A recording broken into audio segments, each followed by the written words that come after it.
Hi, Mark Gilbert here. This video is about a little book called The Kybalion, written in 1908. And through this video, I'm encouraging you to pick up a copy of the book and to read it, especially if you're somebody who's interested in New Thought or metaphysics. I believe that the content of this book will deepen your understanding of the other things you've been studying. Even if you've already read the book at one time or another, I'm going to encourage you to pick it up and read it again. I think it is that important. The Kybalion is a fairly small book, and you can find copies of it out at Amazon or any of your booksellers. If you go to my website, consciousbridge.com, and go to the resource page for the New Thought teacher William Walker Atkinson, you will find links there for free books, free copies of the Kabalion as an ebook, because it is in the public domain. In fact, that page also has lots of links for many free books by the New Thought author William Walker Atkinson. Now, in encouraging you to read this book, I want to highlight that if you're a student, especially of New Thought, many of the concepts of New Thought are framed in a way that I think will deepen your understanding of New Thought by reading the Kabalion. I've been encouraging people throughout the last year since I discovered this book to read it, and everyone that I've encouraged to read it has come back and said that it's been a great, valuable resource for them. Over the last year, I've read it 3 times, and I think it's just a valuable resource. When I first discovered it, how I first discovered it was basically reviewing some books in my library and came across a book that I had bought a number of years back, and it was called the Definitive Edition of the Kabalion, and it has 3 books in it. It has a long intro book about the author, William Walker Atkinson, who wrote under the name 3 Initiates. It has the actual Kabalion, and then it has another book that Atkinson wrote late in life that had never been published before. So this is a good volume to pick up if you're interested. But if you just want a smaller volume, there's this one out there that you can currently find. And there's also free copies, free ebooks, and free audiobooks you can download. Now, having said all of that, I highly encourage you to pick up a copy and to skim through it. I'm actually doing 2 videos on the Kabalion. This particular video, I want to cover a little bit about the background of the book and its author and why I think and all of it is couched towards why I think it's important that you read it. We'll introduce you to the 7 principles that are outlined in the Kabalion. And then in another video, I'm going to take those 7 principles and go into them deeper with a New Thought lens on. So that is my intent. I will say that earlier this year on my website, consciousbridge.com, I did write a 5-part series about the Kabalion, including one all about a lot of the content that's in this video. And then I also took the various principles in the Kabalion and broke them up over a number of blogs to help deepen the understanding and applicability of the principles that are outlined in the book. But again, I'm doing all of this and the reference of it through a New Thought lens, through looking at Kybalion as a New Thought text and what it can do to encourage us and deepen our understanding of New Thought principles. And I hope you see it in that particular light. Now, what is the Kybalion? The Kybalion is a little book published in 1908. It was published under the name 3 Initiates. Modern research has actually detailed and pretty much established that the author of the book was William Walker Atkinson. Atkinson was a New Thought writer in the early part of the 20th century. He was first a lawyer, but changed careers in midlife and started publishing a magazine actually called New Thought. In that magazine, he created most of the content in it, but wrote under a lot of pseudonyms. He wrote under not only his own name, but he wrote under other names. Probably the most famous other name he wrote under was under the name Yogi Ramachakaraka, where he published a number of books back in the early 20th century under that particular name. But many of Atkinson's books came from content that he wrote in his magazine. So he would publish this magazine where he wrote most of the articles, put bylines of different names of different people. It was all him writing much of the stuff. And then after he had enough content under particular named authors, he would then sometimes take that content from his magazines and publish them as books. Sometimes, though, he created books, standalone books that had not been in his magazines. And one of his books was The Kabalion, published in 1908, and he wrote it under the name 3 Initiates. Again, using a pseudonym because part of that was an air of mystery, air of the time that if you were writing anything out of the ordinary, or anything in the realm of metaphysics, you wanted to give it a little bit of aura of mystery. Hence, writing under Yogi Ramachakaraka or the other names that he used, or writing under 3 Initiates. In the book, the Kabalion, He pretends to be three different people who have come together.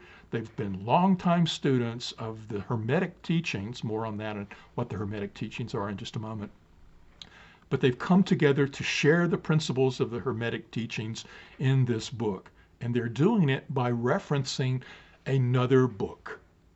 And coincidentally, that other book is called the Kybalion. Now, that first can be somewhat confusing, but stay with me on this. Atkinson's writing under three initiates a book called the Kybalion that references a former book called the Kabalion, which is supposed to be a book of axioms and short sayings and teachings about Hermetic teachings from ancient Egypt. There was no prior book, the Kybalion. That was all made up to bring forth and use as a hook for bringing quotes in to his current book, the Kybalion. Now, the word the Kybalion doesn't mean anything.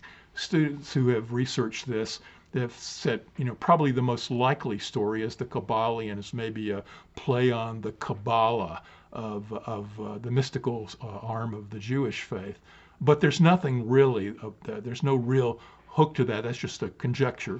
But the Kybalion is just a made-up word. Okay?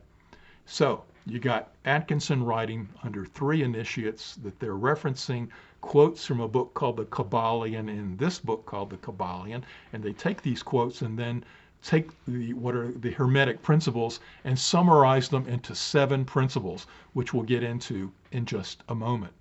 Now, let's go to an aside and talk a little bit about what are the Hermetic teachings. Well, typically, people consider the Hermetic teachings to have their roots in ancient Egypt, but much of the spiritual traditions and writings of ancient Egypt, especially the ones that are of this metaphysical nature, were not written down, but they're often attributed to an Egyptian god by the name of Thoth, Thoth, if I'm spelling that correctly. But Thoth was an ancient Egypt god that put forth certain teachings and wisdom, but they were never written down, and the only time they were written by the Greeks after Alexander had come in and captured Egypt, and he brought in his scribes to take oral traditions from the Egyptians and put them into written form. The Greeks themselves, as they came in to study Egypt, they had their own gods, their own pantheon of gods, and one of them was the god Hermes.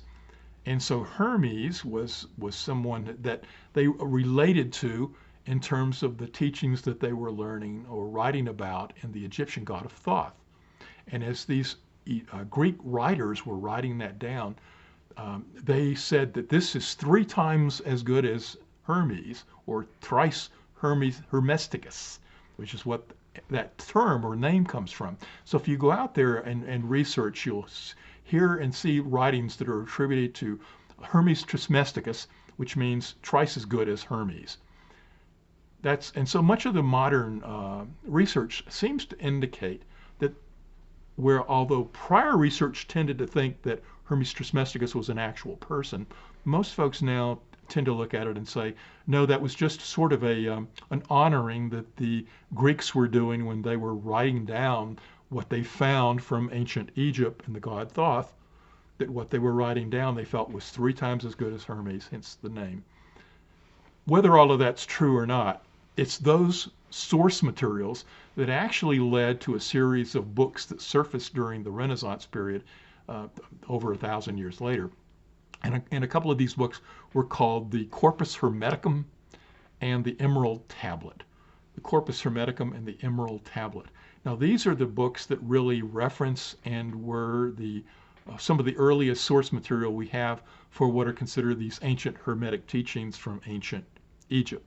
Hermetic is really, if you want to boil it down to a simple way of thinking about it, it's a combination of looking at ancient spiritual teachings from Egypt and Greece that are then written down and brought forth in some of these other books. So then the question is this book really a summary of Hermetic teachings? And I've researched this, and you can find people.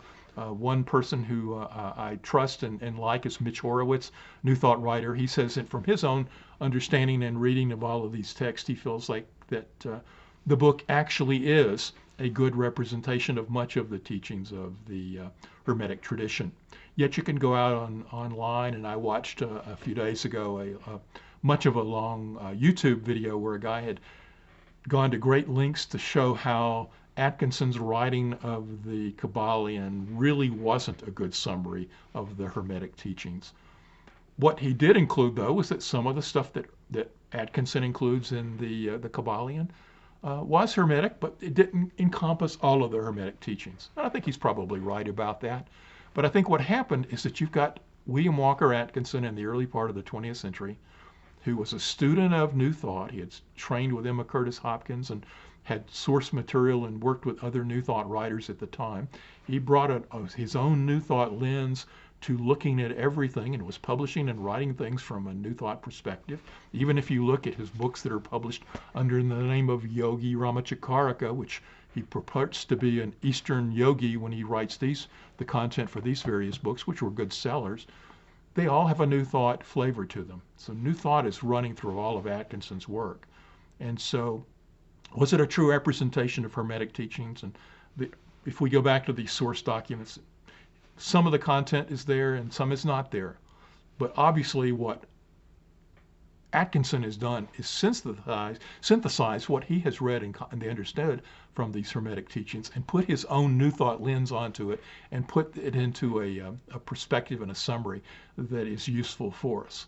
So having said all of that, what you've got is an early 20th century author by the name of William Walker Atkinson, who wrote under various names, including his own, who published many, many books and content, who put his own New Thought spin on stuff, and wrote a book called the Kybalion, where he purports to summarize the Hermetic teachings, written as three initiates who have studied this for a long, long time.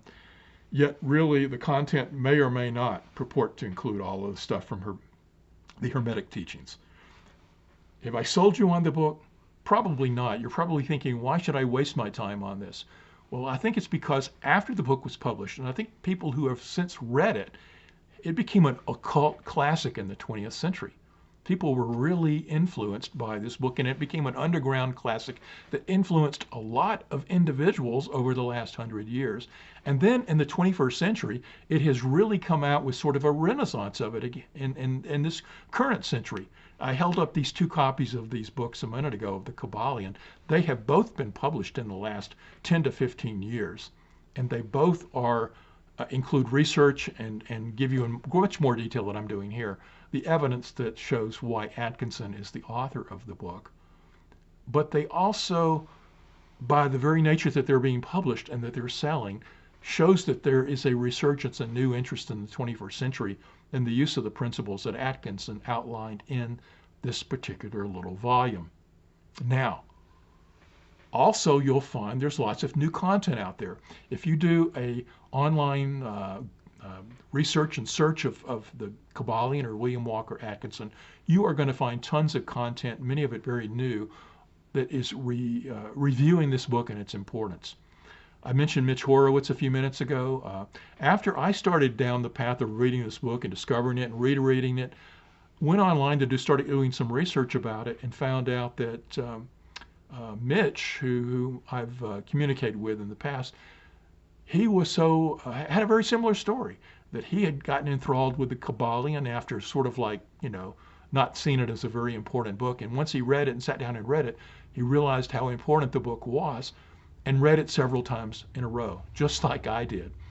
And he also, in the last year, through the work with another individual, made a movie about the Kabalion, where he travels to Egypt and they have other people in the movie and so forth, and they outline the principles in there.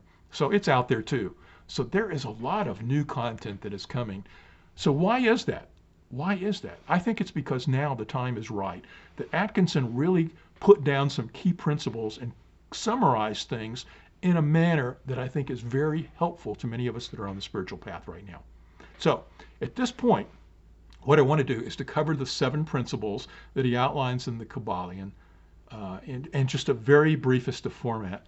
And then in the next video, we're going to take each of these principles and go into more detail on them. And again, my website, consciousbridge.com, if you search there on the Kabalion, you'll find a whole series of articles where I have expounded on these concepts if you'd like to look at that. And they'll be linked to in the show description below. So what are the 7 principles of the Kybalion? Well, the first one is what is called the principle of mentalism. In quoting the fictitious book, the Kybalion, they write, the all is mind, the universe is mental. So what are they saying there? They're basically saying that everything that we're living in is mind, that this universe is mind, that consciousness is the ground of all being is a modern phrase of describing that we live in an ocean of mind energy. So everything is mind, mental consciousness. So everything that appears to be this physical, manifest, material universe is really just an expression of mind. One mind is permeating everything. So that's the very first principle outlined in the Kabalion. The second principle is the principle of correspondence. What does that mean? Well, the quote that they use from the fictitious Kabalion is, as above, so below, as below, so above. And what it's meaning in there is that even though this universe is all mind, that there's various realms in which we live. And we live not only in this material realm, but we live in a mental realm and a spiritual realm. And we can imagine these realms as being above and below. So the material realm is typically seen as being below, and the spiritual realm being above, and in between those would be the mental realm. So as we look at these various realms moving from the material world to the mental realm to the spiritual realm, that there is a correspondence between these realms, that as above, so below. As something is thought of, or there's a spiritual ideal of something in the spiritual realm and it's thought on in the mental realm, it's manifest in the physical realm. So the upper realms have an influence and impact on the lower realms, but reverse that as well, is that the material realm, the realm of matter, can impact how we think. So think about how we look and interpret the world out there, and take our interpretation of the world and spin it in our own minds. So sometimes we're happy and sad and have emotional states and mental thoughts about what we're experiencing in the mental realm, in the physical realm rather.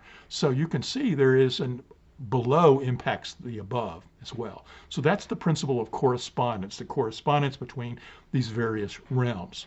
The third principle from the Kybalion is the principle of vibration.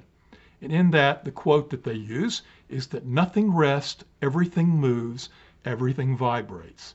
What they're saying is that we live in a universe not only that is mind, but everything is vibrating. You can sort of relate that to string theory in a way, because string theory also says that everything at its core essence is little strings that are vibrating.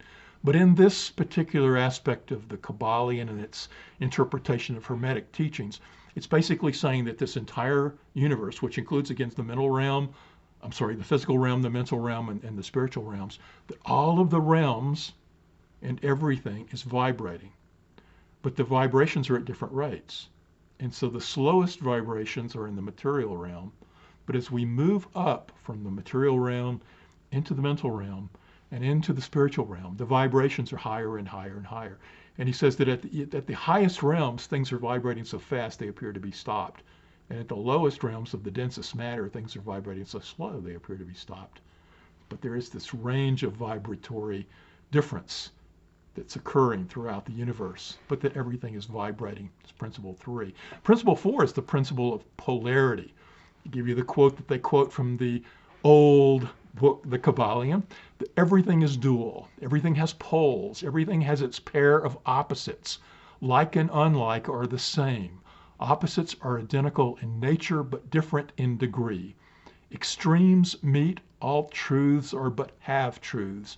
All paradoxes may be reconciled. What this is saying is that everything that we think is an opposite is really just two different extremes of the same thing. We can think of this very simple from some things, thinking about the aspect of temperature, that whatever is hot or cold, they're just various degrees of the same thing. You know, that water can be frozen as ice, it can be water, or it can be steam. That there is this polarity in the expression of H2O. We can think about in terms of how a coin has its two sides, but it's not that it's not, you know, there's the head side and the tail side, which appear to be opposite polarities, but we can slice it quicker, and, you know, thinner and thinner and thinner, and we can move from the head side to the tail side. that everything is dual. There is this, think of it in terms of a magnet and two poles, and that you can move along the polarity of the two poles. Everything that we experience that appears to be opposites in nature really are interconnected, and they are just simply the like and unlike sides are just simply two extremes of that one thing. And we can think of love and dislike on the other hand, that whether we like something or we don't like something. All of these things are extremes. And one other polarity that we can consider is the polarity between the world of the material and the world of the spiritual. That too is all one, but it's just a polarity, and that at the densest levels, the lowest vibratory levels, is the material physical universe, but at the highest vibratory levels is the spiritual realm, and with intervening stages all in between. And that's the principle of polarity. Everything that appears to be opposites, they're really the same. They're really the same. The fifth principle from the book is the principle of rhythm, that everything flows out and in. Everything has its tides. All things rise and fall. The pendulum swing manifests in everything. The measure of the swing to the right is the measure of the swing to the left, that rhythm compensates.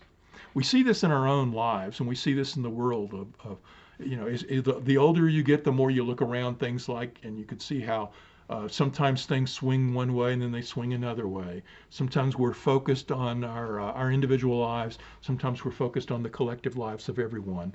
Sometimes we're leaning towards, political conservatism. Sometimes we're leaning towards political progressivism.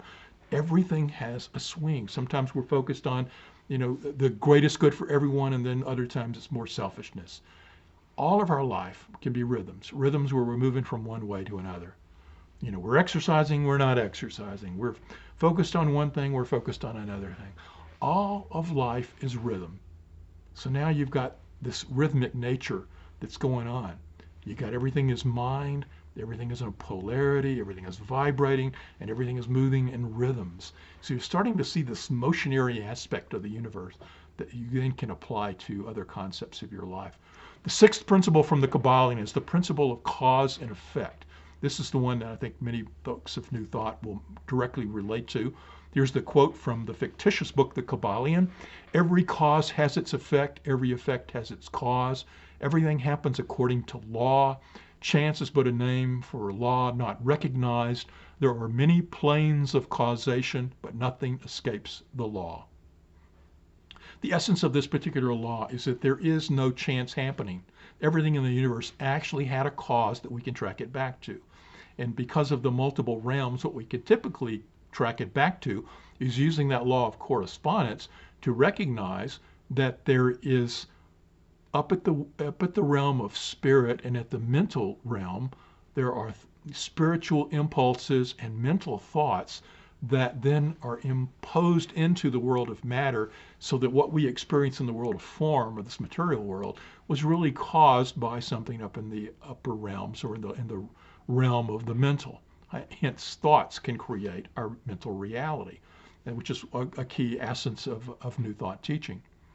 But what we also have to keep in mind is that things can happen in the material realm that are knocking into one another, so that one thing, a thought could start something in the physical realm, which knocked something else, which knocks something else, which knocks something else. So we can see sequences of things occurring in the mental realm that were where one material thing caused another material thing to happen, which caused another material thing to happen. So there are the sequence, and that's a cause and effect as well. But they're often considered, and the Kabalion writes about those, as secondary causes. Secondary causes cause another secondary cause another secondary cause, where things in the world of matter knock into other things in the world of matter and cause things in the world of matter to happen. But the primary causes come from that higher realm and the mental realm. So as mental thoughts are occurring, usually with a spiritual impulse behind them, those mental thoughts are then interjected into the material realm and interrupting and changing the cause of the sequence of effects. So hence, when our material lives, when thing A is causing B, causing C, causing D, the interjection of a new thought can change that path to something else. Okay, that's the principle of cause and effect. The seventh and final principle is the principle of gender, and here's the quote from the book. Gender is in everything. Everything has its masculine and feminine principles. Gender manifests on all planes.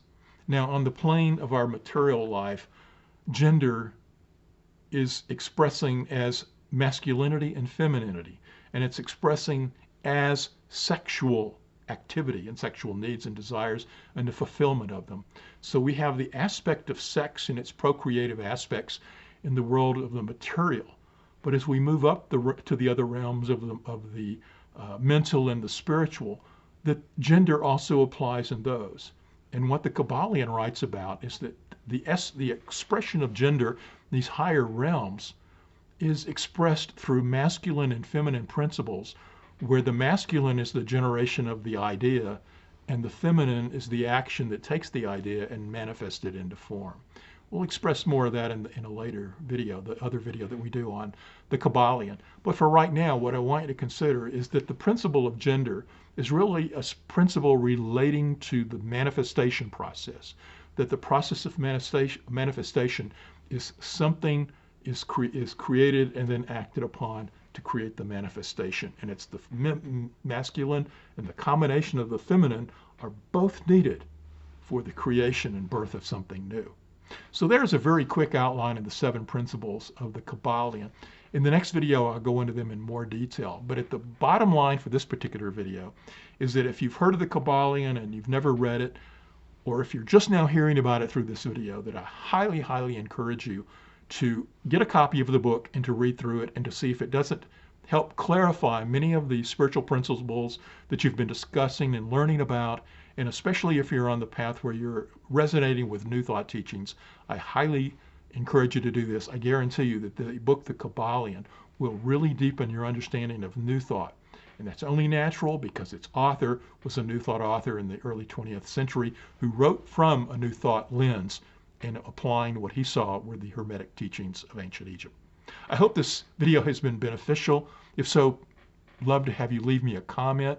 Be sure to hit a like down below. And if you're not already subscribing to this channel, I would really love for you to do that. It helps us let YouTube know how valuable you think this content is. Thank you.